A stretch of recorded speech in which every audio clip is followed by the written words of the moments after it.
रहमान रहीम अस्सलाम वालेकुम। मैं हूं आपका होस्ट डॉक्टर साजिद खान। आज एक नए ब्लॉग के साथ कलम किताब सिलसिले में हम अपनी किताब अरब फॉल को डिस्कस कर रहे हैं, जो कि मिस्र में इख्वानुल मुस्लिमीन के एहतजाज में आने पहले वो चूंकि अपोजिशन का हिस्सा थी, फिर वो हुस्नी मुबारक के खिलाफ 2011 में एक पॉपुलर मूवमेंट का हिस्सा बनी। एहतजाज में उसने हिस्सा लिया और फिर वो एक हुस्नी मुबारक के इक़्तिदार से बेदखली के बाद वो इक़्तिदार में आई, पार्लियामेंट में मेजॉरिटी उसने हासिल की। उसके बाद फिर उसके जो एक दरीना कारकुन मुर्सी वो सदर बने और फिर उसके बाद एक साल उनकी हुकूमत मिस्र पर बरसरे इक़्तिदार रही। 2012 के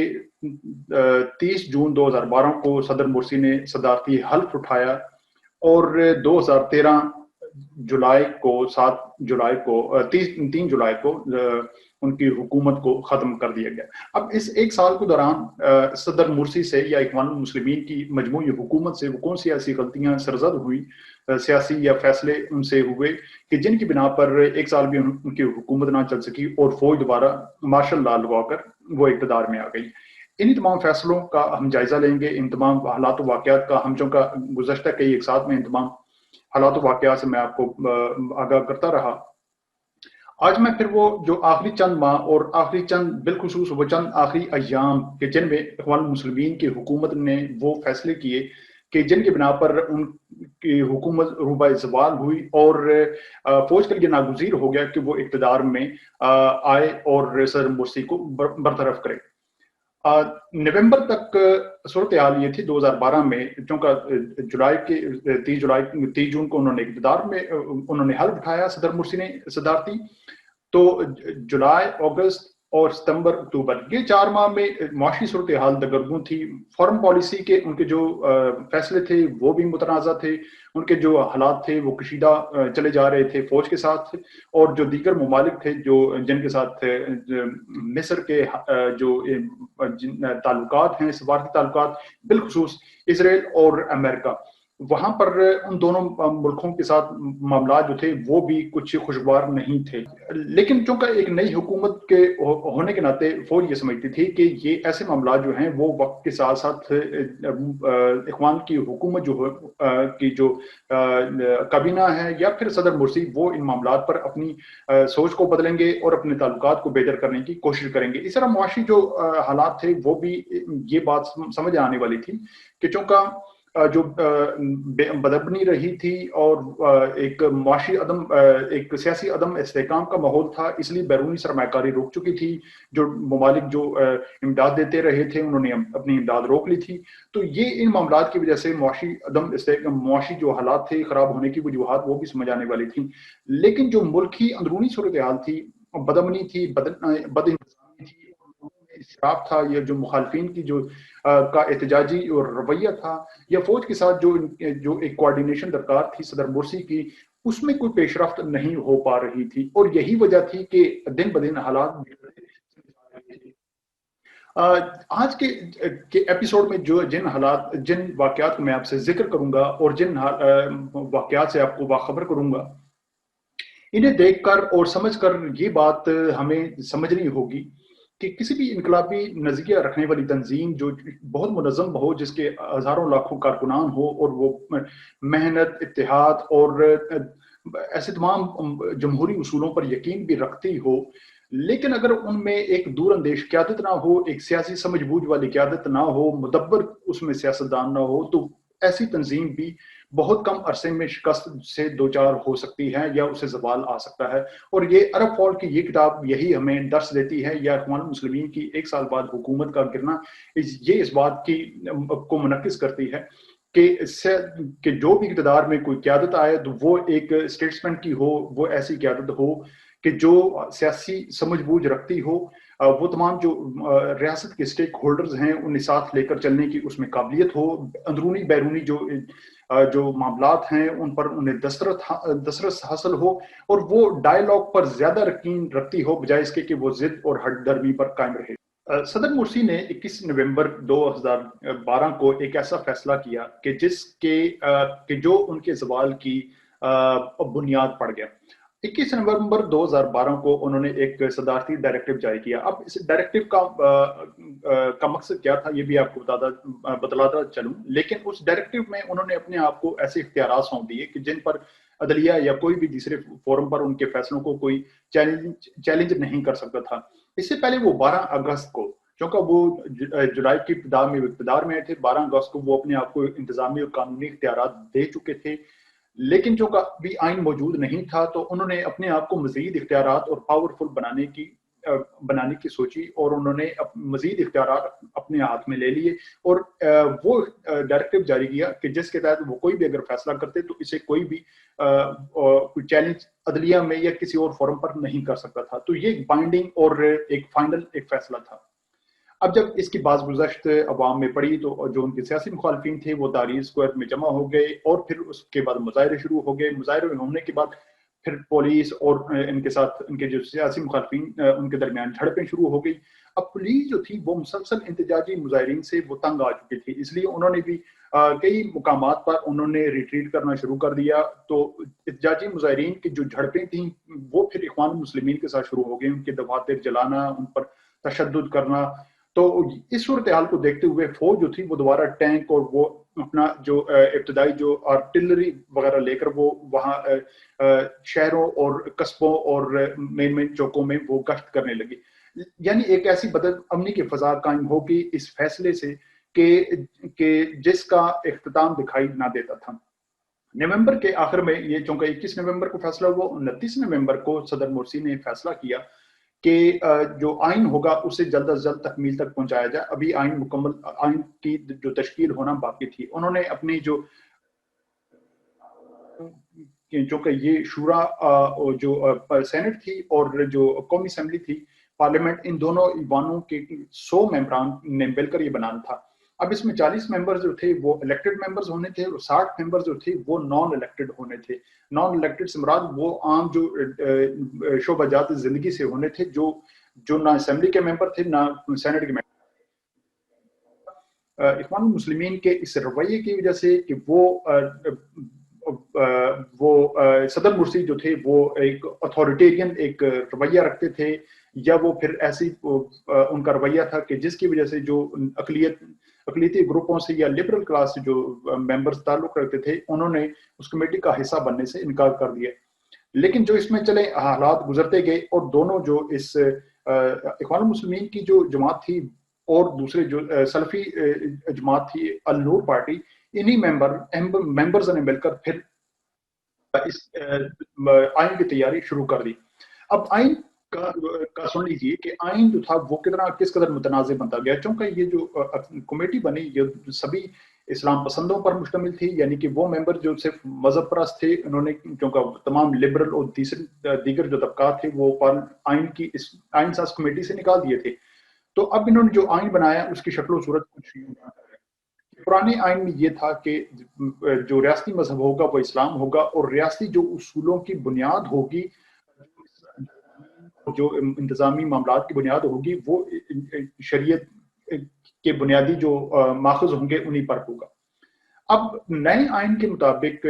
रियासती मजहब तो इस्लाम, लेकिन जो पार्लियामेंट में कानून बनेंगे या जो इंतजामी फैसले लिए जाएंगे उनकी बुनियाद सुन्नी इस्लाम होगा, यानी वो इस्लाम की जिसकी अक्सरियत मिस्र में पाई जाती है। इसी तरह उन्होंने जो एक अकलियत थी 10% क्योंकि वहां पर ईसाई आबाद हैं, या वहां पर एक बड़ी तादाद शियों की या भाई मजहब की है, वो उन्हें मुकम्मल तौर पर इन्होंने खारिज कर दी।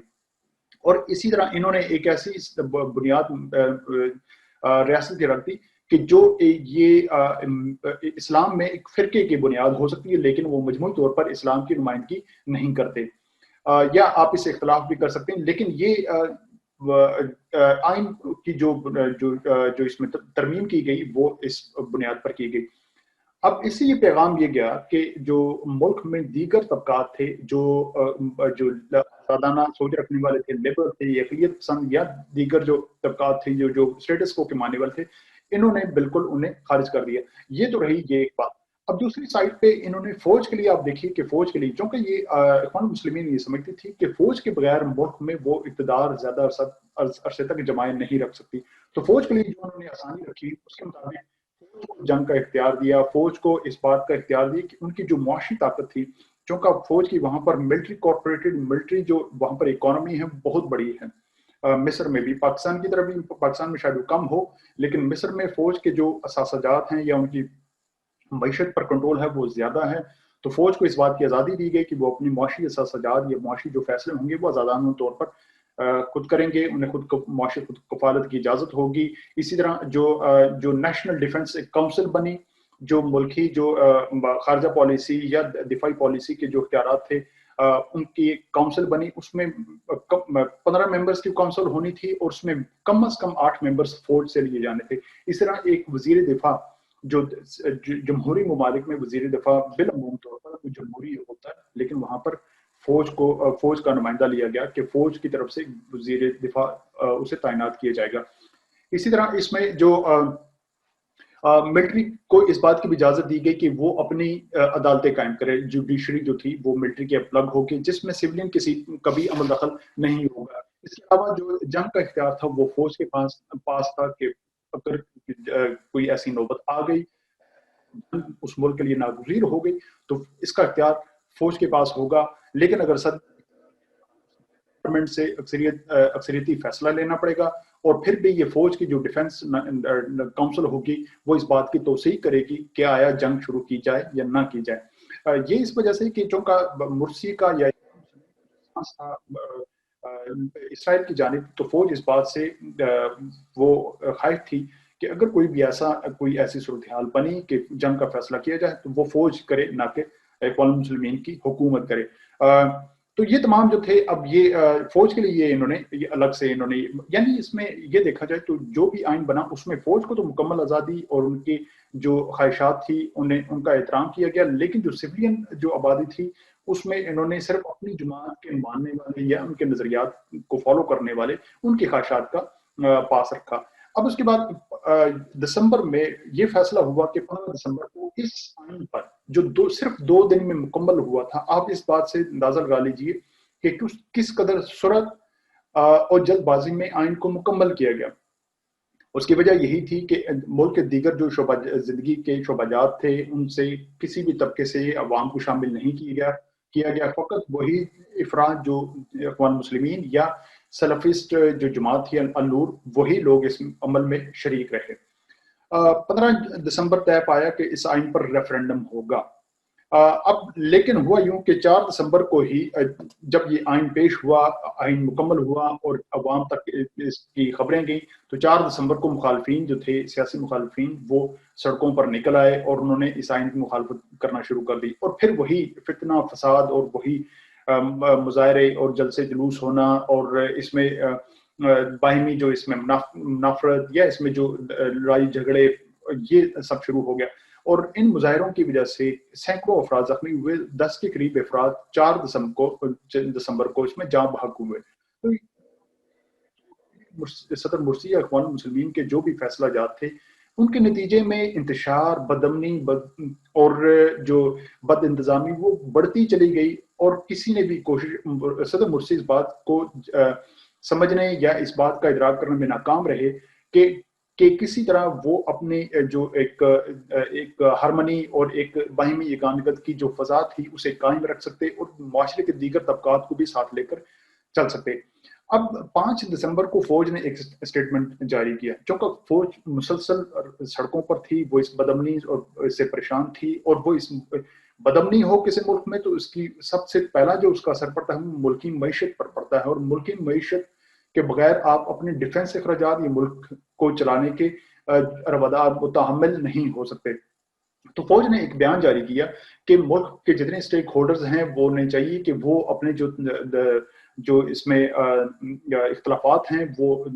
پارلیمنٹ میں اپنے طے کریں، اور چاہیے کہ وہ کسی ڈائلاگ کی صورت میں اپنے اختلافات کو کم کریں. لیکن صدر مرسی نے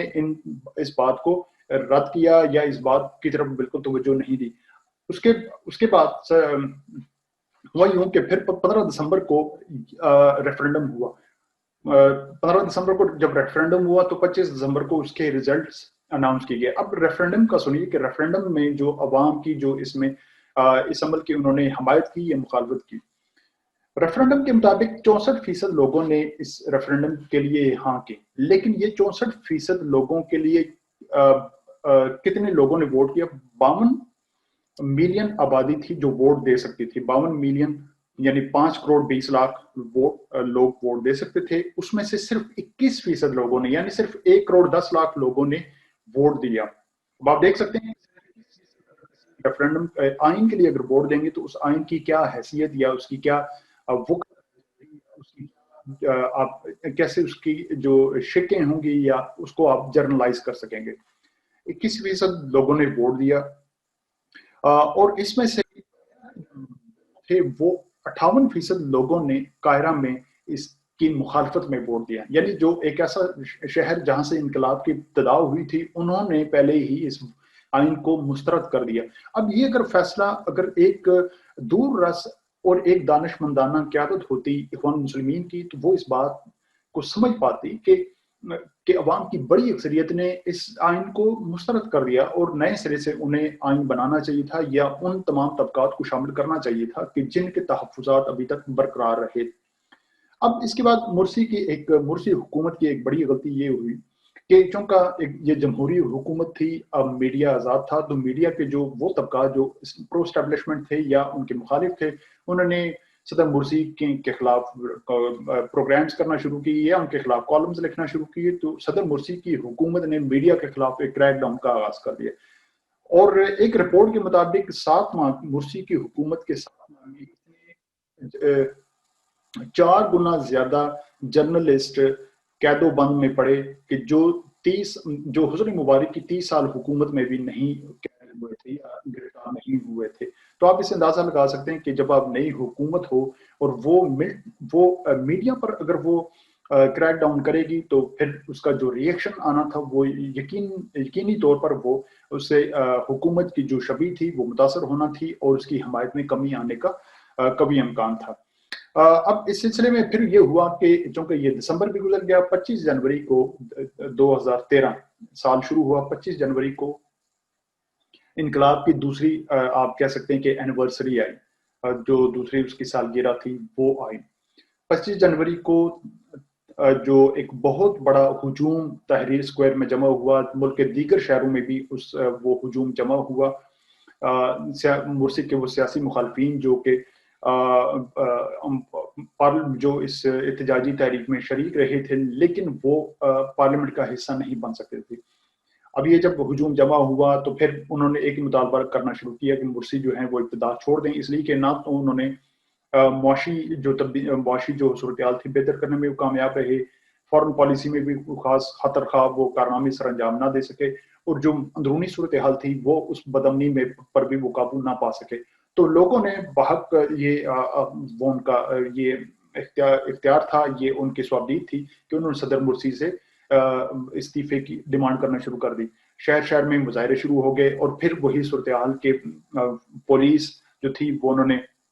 कई शहरों में ये सूरत-ए-हाल थी कि वहां पर कर्फ्यू नाफिज करना पड़ा, इसलिए कि जो सदर मुर्सी की जो सियासी मुखालफीन थी, लिबरल जमातें थी या ईसाई गैर पसंद जमातें थी या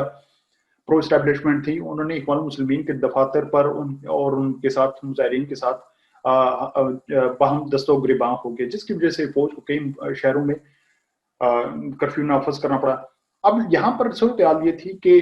कर्फ्यू तो नाफिज हो गया, लेकिन फौज कुछ करने से कासिर थी, इसलिए कि फौज ये भी नहीं चाहती थी कि वो कोई पार्टी बनकर उभरे, न मुर्सी के खिलाफ न मुर्सी के हक में। तो ये सूरत-ए-हाल यूं ही चलती रही। अब आगे मुआशी सूरत-ए-हाल की भी सुन लीजिए कि जो इसके साथ साथ जनवरी का 2-3 माह गुजरने के बाद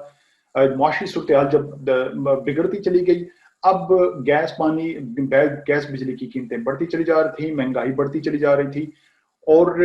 हुकूमत के पास या रियासत के पास फंड्स की इस कदर कमी थी कि वो अपनी जो पावर जो आईपीपीज या पावर जो सेक्टर्स हैं उन्हें पैसों की अदायगी कर सकें, शुरू हो गई। अब एक ऐसा मुल्क जो सराई खित्ते में है या जहां पर गर्मी की शिद्दत पाई जाती है, वहां पर 2-2 4-4 घंटों की बड़े शहरों में जब लोड शेडिंग शुरू हो गई, जो कि कई साल बाद ये ऐसी सूरत हाल का सामना करना पड़ा था, तो अवाम में ये भी इश्तियाल का बायस बन गया और रमजान में जब लोड शेडिंग बढ़ती चली गई तो अवाम ने फिर उस साथ ही एहतजाज को बुलंद करना शुरू कर दिया। अब इस दौरान हुआ यूं कि مصر کا ایک خطہ ہے سینائی خطہ صحرا، جس کی جو حدود ہے وہ اسرائیل کے ساتھ لگتی ہے۔ اب وہاں پر کچھ ایسی مذہبی شدت پسند تنظیمیں ہیں جو فوج پر ہمیشہ سے حملہ آور رہی، جیسے ہمارے پاکستان میں تحریک طالبان جو ہے وہ فوج کے خلاف، جس کی بارڈر افغانستان جس کا بارڈر ہے، لیکن وہ پاکستانی افواج پر جو ہیں وہ حملہ آور رہتے ہیں، اور پاکستانی افواج کی جو اس میں شہادتیں ہوتی رہتی ہیں۔ اسی طرح سرائی خطے میں سینائی جو صحرا ہے، وہاں پر بھی یہ شدت پسند اور ملیٹنٹس ان کے ٹھکانے تھے، اور وہ فوج پر اکثر حملہ آور رہتے تھے۔ تو مئی کے مہینے میں 16 مئی کو اس خطے میں کچھ عسکریت پسندوں نے فوج کے 7 نوجوانوں کو اغوا کر لیا۔ جب یہ اغوا ہوئے تو مصر کے جو صدر مرسی تھے، انہوں نے ایک سٹیٹمنٹ جاری کیا۔ اب آپ دیکھیے کہ ان کی جو وزڈم تھی وہ کیا تھی۔ انہوں نے کہا کہ ان 7 جو مغوی اہلکار ہیں انہیں گزند نہیں پہنچنی چاہیے، لیکن جو اغواکار ہیں انہیں بھی کچھ نہیں ہونا چاہیے۔ اب اس بات سے یقینی طور پر ایک فوج میں ریزنٹمنٹ کی اور ایک اشتعال کی صورتحال پھیلنا تھی، فوج نے اس کے خلاف بہت اسٹرانگ سٹیٹمنٹ جاری کی صدر مرسی کو۔ لیکن صدر مرسی شاید وہ اسی زوم میں تھے کہ وہ جمہوری طور پر منتخب ہو کر آئے ہیں، یا ان کے پاس ایک بڑی تنظیم ہے، یا ان کی فوج پارلیمنٹ میں اکثریت ہے، تو وہ فوج کے ان کے جو تحفظات یا خدشات کو مسلسل نظر انداز کرتے رہے۔ اب اس کے بعد ایک اور اسی دوران جو سیاسی مخالفین تھے، یا وہ جو پارٹیز وہ اقتدار کا حصہ نہ بن سکی، انہوں نے ایک دستخطی مہم شروع کی جسے تمارود کہا جاتا ہے عربی میں۔ تمارود کا مطلب انہوں نے یہ ایک ایسی مہم تھی کہ جس میں انہوں نے 15 ملین لوگوں کے دستخط لینے تھے، چونکہ 13.20 جو ملین لوگ جنہوں نے اخوان کو ووٹ دیے تھے، تو انہوں نے یہ فیصلہ کیا کہ 15 ملین لوگوں کے دستخط کو لیں گے، جو اس بات پر مہر ثبت کریں گے کہ عوام کی بڑی اکثریت جو ہے وہ صدر مرسی کے خلاف ہے اور وہ ان کا استعفیٰ چاہتی ہے۔ اب انہوں نے یہ طے کیا کہ 30 جون کو، جس روز صدر مرسی نے حلف لیا تھا، اس وقت تک ہم یہ اپنی دستخط کی مہم جاری رکھیں گے، اور پھر 30 جون کو ایک بڑا مظاہرہ ہوگا جو صدر مرسی سے استعفے کا طلبگار ہوگا۔ صدر مرسی نے اس بات کو بھی اگنور کیے رکھا، انہوں نے کوئی کاؤنٹر نہ کوئی اسٹریٹجی اپنائی، نہ وہ اس بات کو سمجھنے سے وہ کوشش کی کہ یہ مہم جو تھی وہ ان کے لیے ایک گلے کا توق بننے جا رہی تھی۔ اب 23 جون کو فوج نے ایک الٹیمیٹم جاری کیا، ایک ہفتہ قبل مظاہروں کے، چونکہ مظاہرے مسلسل جاری تھے۔ یہ احتجاجی جو ایک ملک میں ایک ایسی فضا تھی جو جس میں سیاسی بے اطمینانی تھی، وہاں پر ایک ملک عدم استحکام کی جانب مسلسل چلا جا رہا تھا۔ معاشی عدم استحکام تھا، معاشی صورتحال بھی بدتر تھی، لیکن سیاسی جو صورتحال تھی وہ بھی بہتر ہونے کی جانب دکھائی نہیں دے رہی تھی۔ یاد رکھیے کہ جب فوج کو مسلسل سڑکوں پر احتجاجی مظاہرین کو کنٹرول کرنا پڑ جائے تو اس سے فوج کی جو اصل اس کا جو کام ہوتا ہے، یا اس کی پوزیشن ہوتی ہے، وہ اس سے ڈیمیج ہوتی ہے۔ تو فوج نے 23 جون کو صدر مرسی کو ایک الٹیمیٹم صدر مرسی سے کہا کہ وہ ان مظاہرین سے جو 30 جون کو اکٹھے ہونے جا رہے ہیں وہ ان سے مذاکرات کریں،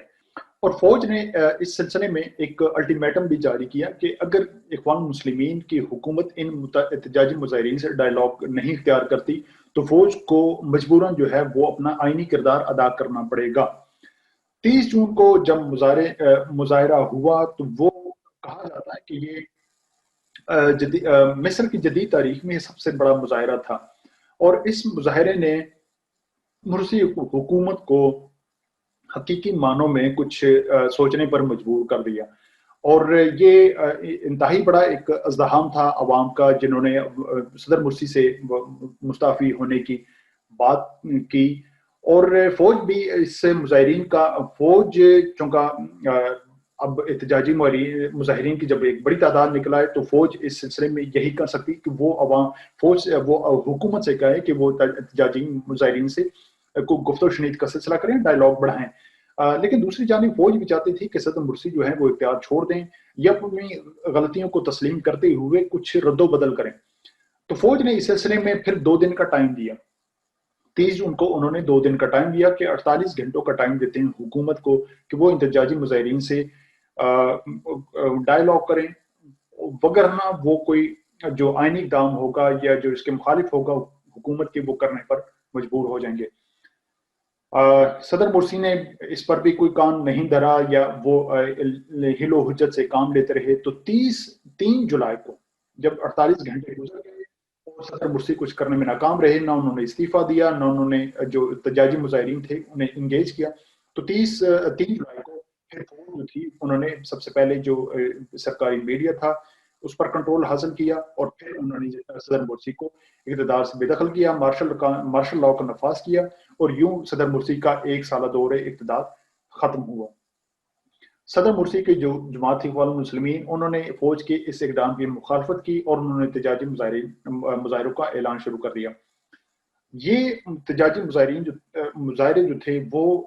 قاہرہ کے 2 اہم مقامات جن کے نام النہدہ اور رابعہ الاداویہ، ان 2 مقامات پر یہ احتجاجی مظاہرین بیٹھ گئے۔ دونوں بڑی مساجد ہیں جو اخوان المسلمین کے حوالے سے جانی جاتی ہیں۔ جب یہاں پر بیٹھے، فوج نے